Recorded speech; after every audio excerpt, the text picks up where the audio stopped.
Hey everybody, welcome back. Last week we took a little trip to a waterfall to take some photos.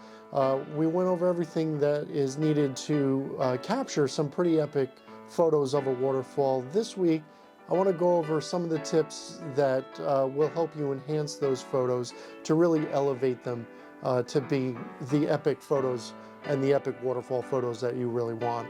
So come on, let's take a look at Photoshop and go over some of the finished photos from last week.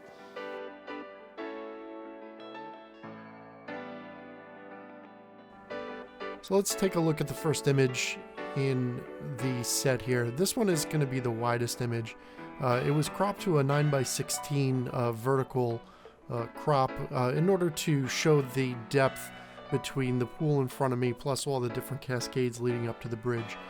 We didn't make too many changes when it came to exposure or contrast. They were pretty good. Because it was a very bright sunny day, there was already a lot of contrast in the image as it was.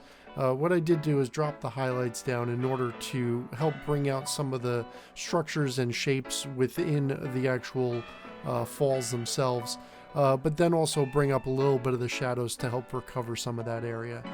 Beyond that, I usually add a little bit of texture and dehaze to my images, especially waterfalls, because when you really zoom into this image, you can see a lot of the different light specks and everything from the water droplets flying off of the cascades. So the texture and dehaze help bring those out. Beyond that, it was just a little bit of vibrance and saturation that was adjusted. So the second image of the series is a smaller crop or tighter crop from the first image. Each one is successively tighter. This one I wanted to concentrate on the smaller drop of the cascade going to the larger drop and then into the pool. I really liked how this showed the different layers, how they reduced in size going up. The only other edits that were done to this besides cropping was the exposure and contrast were brought up just a hair. Shadows were brought up as well, but along those lines the highlights were dropped to show some of the detail within the cascades. Texture and dehaze were actually brought up a little bit more than the previous image. I really wanted to highlight some of the individual glistening droplets that you can see in the image, despite this being a time shot. Beyond that, just a little bit of vibrance and saturation to help bring out some of the color in the rocks below the water, but also surrounding the water.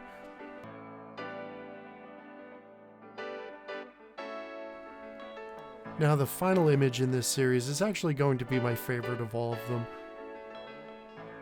This one has the tightest crop yet, was actually zoomed in the most on my regular zoom lens at 70mm. The edit on this was also pretty straightforward, same as the others, with a little bit of exposure and contrast, definitely bringing down the highlights and bringing up shadows. Texture and dehaze were a little bit more than the first image, but a little bit less than the second image, because there wasn't too much in the way of contrast between the sunny area and the shadow area. Same thing with vibrance and saturation, those were brought up just a little bit. Where this image, a difference was made was I did an adjustment layer for the curves in order to bring out a little bit more of the structure within the waters, in the falling water, because you could see more of the not only droplets but the lines of the different water as it fell. This image is definitely my favorite because of all the different lines and shapes that you see in this with the two layers. So this definitely became the favorite pretty quickly because of that.